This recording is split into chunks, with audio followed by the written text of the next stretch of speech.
Hello my fellow Axis and Allies players and or Global War players. This is NATO down in the CIC, and I know we've been gone for quite a long time. Concentrating on college, and then COVID hit, and career changes and life in general happened. But we weren't sitting on our hands doing nothing during that time. We were working on a pretty big project the whole time, and we're ready to unveil the first part of it. We've been working on our own custom scenarios, and we've been using a global war map, 1936 map specifically, from HBG, and it kind of worked, but we figured,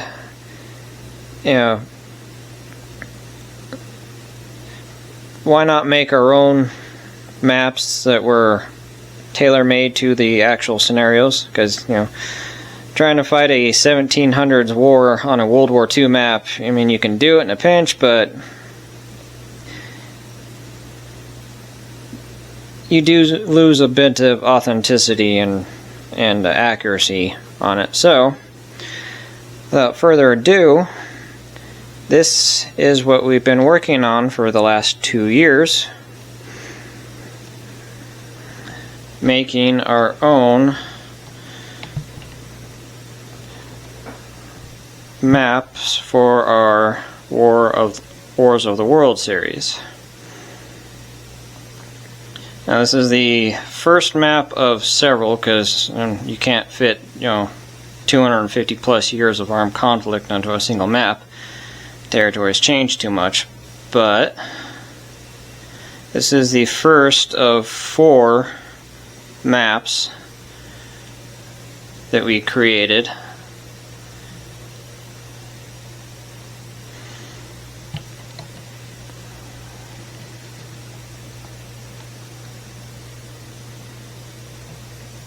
And this first map, what we're calling the first box set, or the Colonial Wars, is from the world as it was understood, more or less, from a European perspective, circa 1754.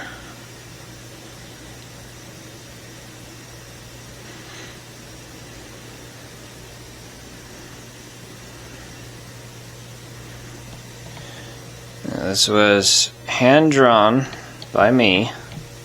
Well, hand-drawn on a computer, but... And so, we'll be starting a new series where we are showcasing and doing playthroughs of our scenarios on our custom maps. And the scenarios have changed quite a bit since, was it 2 years ago? Certain scenarios have been altered and changed. There's been new scenarios added. There's been some scenarios deleted. This isn't the final map, however. Hopefully the final map will be in either at the end of this week or beginning of next week. The only difference between this map and the final map is there's some slight difference in the battle board, and then there is a box that is missing that's going to go right there, and it has to do with naval combat, because we've completely overhauled naval combat. But we'll get into that once we start the 1754 French and Indian War, as it's known in the United States, and the 7 Years' War, as it's known by pretty much everyone else. That's not the first scenario. We've added a kind of prequel / tutorial scenario, which we'll be starting with, and it's what we call the Scramble for the Americas. So it'll be the primary powers, European powers of North, Central, and South America, so England, France, Spain, and Portugal, vying for position in North America, in the Americas.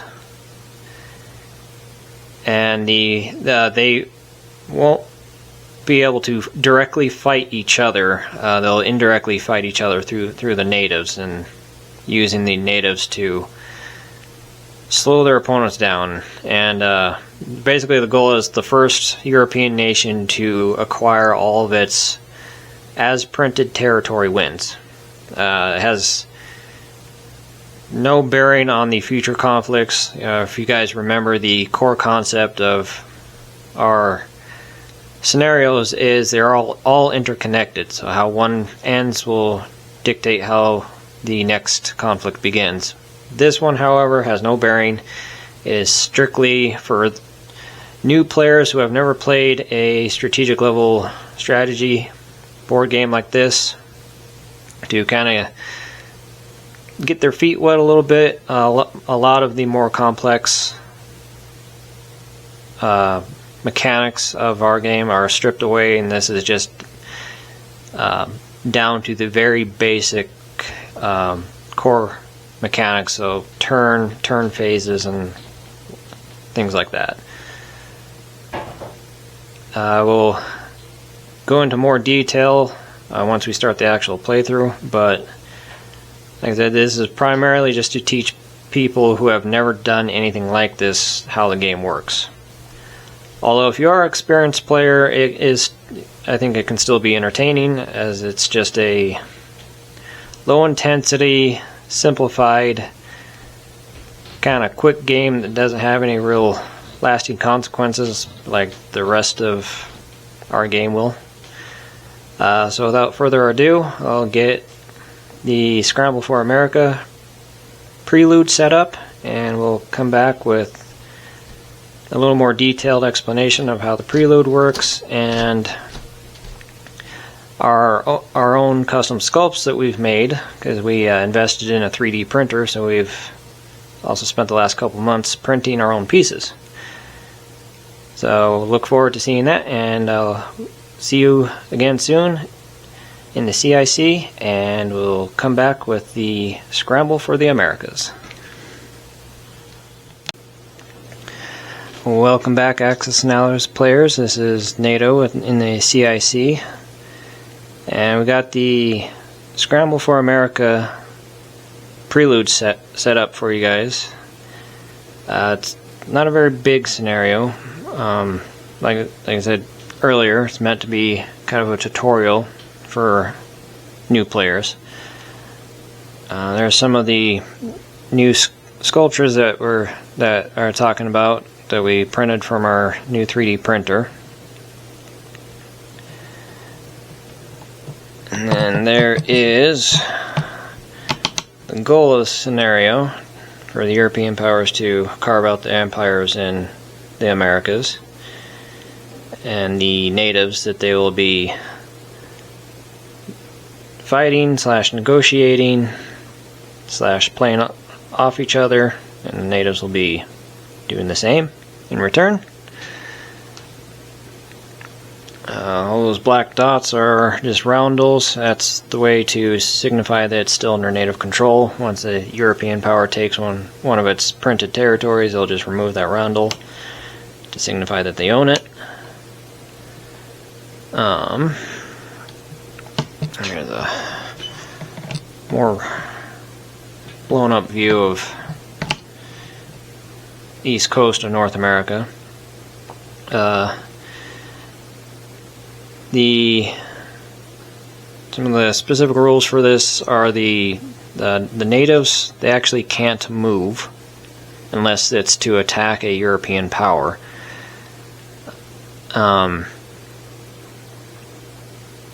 But they can't leave the color of the territory that they originated from. So all the blue natives, they can't leave red territory. All the purple natives, they can't leave blue, so on and so forth. And this is to simulate the fractured and ununified nature that the natives were in. I mean, they weren't a unified force. Otherwise, the Europeans wouldn't have stood a chance. They're, thousands of individual tribes that sometimes had allegiances with others, but more often than not, they were semi-friendly rivals with each other, and that's what allowed the Europeans to carve out footholds, as the Europeans did a pretty good job of playing one tribe off of the other. Not to say that the natives didn't do the same in return, but so that's a rule for the natives, and they're only restricted to infantry.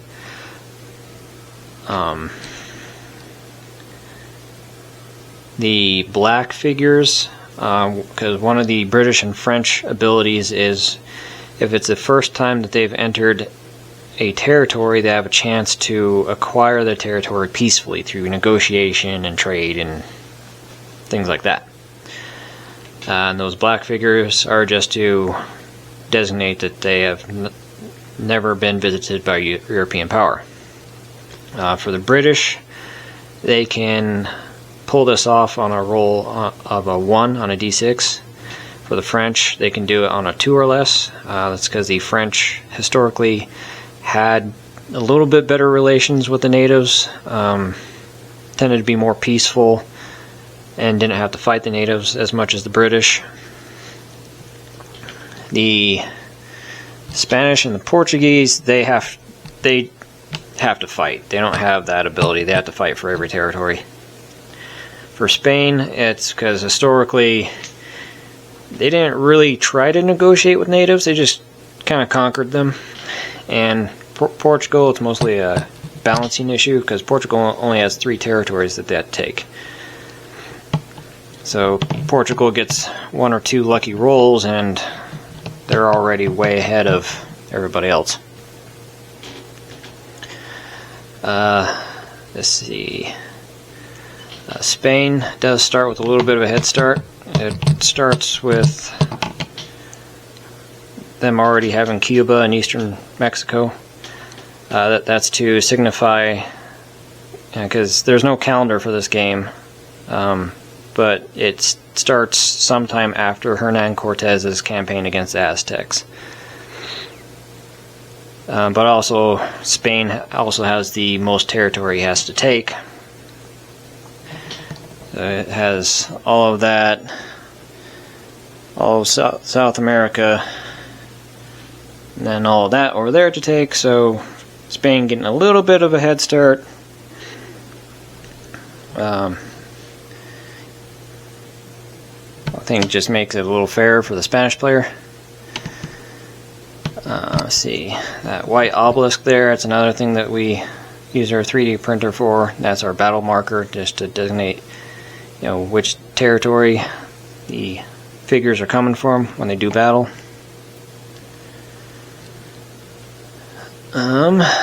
There's no production in this scenario.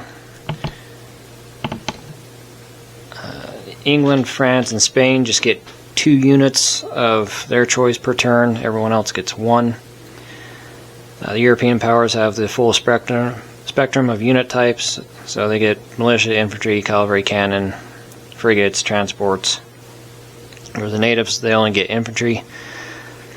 And the European powers, all their units hit at a +1 to signify their higher level technology. The natives do have a chance to get their hands on guns. There's 2 different ways they can do it. Once they have contact with a European power, whether it be because they're adjacent to a European-controlled territory, or they're contesting a European army. On the natives' turn, on a roll of a 1, they can acquire guns, and that's through trade or treaties, alliances, black market deals, that sort of thing. And the other way is if they kill a European unit in battle on a 2 or less, they can pilfer the weapons from the European dead. So it does actually behoove the Europeans to conquer quickly, because the longer this goes on, the more guns the natives are going to acquire, and more powerful they're going to become. The natives are also controlled by the European player.